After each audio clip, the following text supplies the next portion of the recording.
Hello everyone, ये class 12 chemistry chapter number 6 का नाम हमारे haloalkanes and haloarenes. हमारे यूट्यूब चैनल का नाम है धर्मार्थ एक्यूज। अब आते हैं हमारा क्वेश्चन नंबर 41। क्वेश्चन नंबर 41 देख लेते हैं क्या बोले हमारा। क्वेश्चन नंबर 41 बोले हमारा given reason n butyl bromide has higher boiling point than third butyl bromide. और ये क्वेश्चन हमारा इस ईयर में आया हुआ है। क्या बोला है क्वेश्चन हमसे बोला है हमें यहाँ पर रीजन बताना है। हमारा एन ब्यूटाइल ब्रोमाइड होता है, उसके बाद हमारा हायर बॉइलिंग पॉइंट क्यों होता है, उसको हम कंपेयर करेंगे टी ब्यूटाइल ब्रोमाइड से। टी का मतलब होता है, टी का मतलब होता है हमारा टर्ट। टर्ट का मतलब होता है, टर्ट का मतलब होता है हमारे यहाँ पर हमारे 4 कार्बन हो और वे एक लाइक ब्रांच की तरह हो। कैसी तरह हो, हमारे एक ब्रांच की तरह हो, मतलब हमारे एक कार्बन है उसके ऊपर ही हमारे चारों कार्बन लगे हुए हों। ठीक है, तो क्या बताना है हमें यहाँ पर ये बताना है जो हमारा एन ब्यूटाइल ब्रोमाइड होता है उसके पास हमारा हायर बॉइलिंग पॉइंट क्यों होता है, उसके पास हमारा ज़्यादा बॉइलिंग पॉइंट क्यों होता है, उसको कंपेयर करें टेट ब्यूटाइल ब्रोमाइड से। ठीक है, और ये क्वेश्चन हमारा इस ईयर में आया हुआ है। तो आते हैं सोल्यूशन में देख लेते हैं लिखा हुआ है। सोल्यूशन में हमारा लिखा हुआ है the boiling point of n butyl bromide is higher than that of टेट butyl bromide because n butyl bromide is a straight chain molecule having larger surface area and therefore has stronger intermolecular force. On the other hand, tributyl bromide is branch molecule, so it has a smaller surface area, hence it has bigger intermolecular force. क्या बोला है हमसे बोला है जो हमारा boiling point होता है किसमें, एन ब्यूटाइल ब्रोमाइड में, वो क्या होता है हमारा हायर होता है। जो हमारा बॉइलिंग पॉइंट होता है एन ब्यूटाइल ब्रोमाइड में वो क्या होता है हमारा हायर होता है देन द टेट ब्यूटाइल ब्रोमाइड। किसे, देन द टेट ब्यूटाइल ब्रोमाइड से। बिकॉज क्योंकि जो हमारा एन ब्यूटाइल ब्रोमाइड होता है वो क्या होती है हमारी एक स्ट्रेट कार्बन की चैन होती है। वो क्या होती है हमारी स्ट्रेट कार्बन की चैन मॉलिक्यूल्स होते हैं। उनके पास क्या होता है, उसी वजह से उनके पास हमारा लार्जर सरफेस एरिया होता है। क्या होता है, इस वजह से उनके पास हमारा लार्जर सरफेस एरिया होता है। ठीक है, and therefore has stronger intermolecular force. इसी वजह से क्या होता है, इसी वजह से उनके पास हमारा स्ट्रॉन्गर इंटरमोलिकुलर फोर्स होता है। ठीक है, ऑन द अदर हैंड अगर हम दूसरी तरफ देखें हमारा टेट ब्यूटाइल ब्रोमाइड है वो क्या होता है हमारा एक ब्रांच मोलिक्यूल होती है। क्या होता है वो हमारे यहाँ पर एक ब्रांच मोलिक्यूल होता है। ठीक है, so it has smaller surface area. So उसके पास क्या होता है, उसके पास हमारा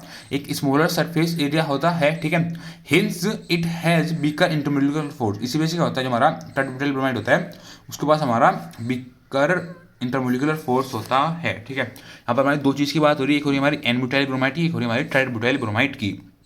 ठीक है, सबसे पहले मैं आपको यहाँ पर मैं दिखा देता हूँ एक स्ट्रक्चर एन ब्यूटाइल ब्रोमाइड का और टेट्राब्यूटाइल ब्रोमाइड का। ठीक है, फिर आपको खुद ही समझ में आ जाएगा हम यहाँ पर हमारा क्या लिखा हुआ है। ठीक है, एन का मतलब हो गया हमारी एक स्ट्रेट चैन, ब्यूटाइल का मतलब हो गया 4 कार्बन, ब्रोमाइड का मतलब हो गया हमारा बी आर लगा हुआ है कार्बन की फर्स्ट पोजीशन पर। ठीक है, ये हो गया हमारे यहाँ पर 1 2 3 और ये हो गया हमारे यहाँ पर 4 कार्बन।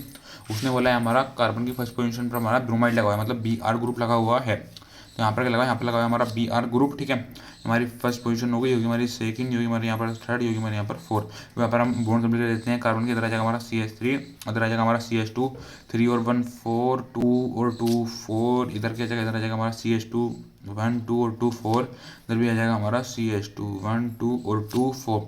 ये हमारा यहाँ पर स्ट्रक्चर हो गया एन ब्यूटाइल ब्रोमाइड का। दूसरा स्ट्रक्चर हमें यहाँ पर किस चीज़ का दिया है, दूसरा स्ट्रक्चर हमें यहाँ पर दिया हुआ है टी ब्यूटाइल का, टी मतलब टेट ब्यूटाइल का। ठीक है, ये देखो यहाँ पर कार्बन लगा हुआ है, कार्बन के साथ हमारे यहाँ पर लगा हुआ है CH3, इधर लगा हुआ है हमारा CH3 और इधर लगा हुआ है हमारा CH3 और इस वाले कार्बन पर लगा हुआ है, इस वाले कार्बन पर लगा हुआ है हमारा BR। क्या लगा हुआ है इस वाले कार्बन पर, इस वाले कार्बन पर लगा है हमारा BR। ठीक है, यहाँ पर नंबर क्या देते हैं 1 2 और 3। हमारे इस वाले कार्बन पर क्या लगा हुआ है, इस वाले कार्बन पर लगा हुआ है हमारा ये BR। ये हमारा यहाँ पर स्ट्रक्चर हो गया टेट ब्यूटाइल ब्रोमाइड का। अब इस टेट की जगह टी भी लिख सकते हो। ठीक है, हमारे यहाँ पर स्ट्रक्चर हो गया एन ब्यूटाइल ब्रोमाइड का, हमारे यहाँ पर स्ट्रक्चर हो गया टेट ब्यूटाइल ब्रोमाइड का। ठीक है, ये आप यहाँ पर देखोगे यहाँ पर क्या है, यहाँ पर हमारा एन ब्यूटाइल ब्रोमाइड है, मतलब ये क्या है, ये हमारी एक कार्बन की स्ट्रेट चैन है। ठीक है, हमारा और यहाँ आप देखोगे हमारा टेट ब्यूटाइल ब्रोमाइड है, हमारा कार्बन की जो है एक ब्रांच मोलिक्यूल है। उसने भी हमारे यहाँ पर ये बोला था हमारा एन ब्यूटाइल ब्रोमाइड होता है, उसके हमारी एक स्ट्रेट चैन मोलिक्यूल होते हैं, हमारे स्ट्रेट चैन मोलिक्यूल है। ठीक है, और हमारे टेट ब्यूटाइल ब्रोमाइड है, हमारे ब्रांच मोलिक्यूल होते हैं, हमारे ब्रांच मोलिक्यूल है। ठीक है, तो आगे बोला उसने बोला था हमारा जो हमारे एन ब्यूटाइल ब्रोमाइड होते हैं उनके पास लार्जेस्ट सरफेस एरिया होता है। ठीक है, तो आप यहाँ पे खुद देख लो, एक हमारा एन ब्यूटाइल ब्रोमाइड का स्ट्रक्चर है, हमारा यहाँ पर स्ट्रक्चर है टेट ब्यूटाइल ब्रोमाइड का। ठीक है, तो आप इन दोनों में देखो, इन दोनों में हमारा लार्जेस्ट सरफेस एरिया के पास है। ठीक है, तो आपको यहाँ सिंपली देख के पता चला हमारा लार्जेस्ट सरफेस एरिया जो है हमारा यहाँ पर है एन ब्यूटाइल ब्रोमाइड के पास। क्यों है, क्योंकि यहाँ पर हमारी कार्बन की स्ट्रेट चैन है। ठीक है, अब यहाँ पर हमारा लार्जेस्ट सरफेस एरिया है ठीक है। एन ब्यूटाइल ब्रोमाइड के बाद वैसे जो हमारा यहाँ पर एन ब्यूटाइल ब्रोमाइड, इनके जो बॉन्ड है, इनके बॉन्ड के बीच में जो हमारा कैसा फोर्स होगा, इनके बॉन्ड के बीच में होगा हमारा स्ट्रॉन्ग इंटरमोलिकुलर फोर्स। कैसा फोर्स होगा?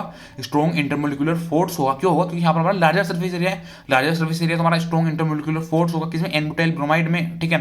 तो अगर आप इस दूसरे एंड पर देखोगे जो हमारा यहाँ पर ये टेट ब्यूटाइल ब्रोमाइड है, यहाँ पर क्या है? यहाँ पर हमारा स्मॉलर सर्फेस एरिया है। क्या है यहाँ पर हमारा स्मॉलर सर्फेस एरिया।